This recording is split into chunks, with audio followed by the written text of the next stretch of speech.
Bismillahirrahmanirrahim. Sebagai umat Nabi Muhammad Sallallahu Alaihi Wasallam pasti mengetahui bahwa bersolawat kepada baginda merupakan satu bentuk ibadah yang sangat afdal, sangat mulia, dan memiliki fadilah yang sangat istimewa.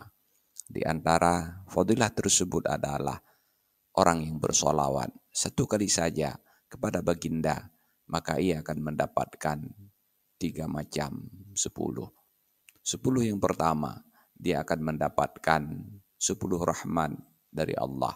10 yang kedua, dia akan mendapatkan 10 keampunan dosa. Dan 10 yang ketiga, dia akan mendapatkan 10 derajat yang ditinggikan. Dalam sebuah hadis, Rasulullah Sallallahu Alaihi Wasallam bersabda, "Man shalla alayya salatan wahidatan."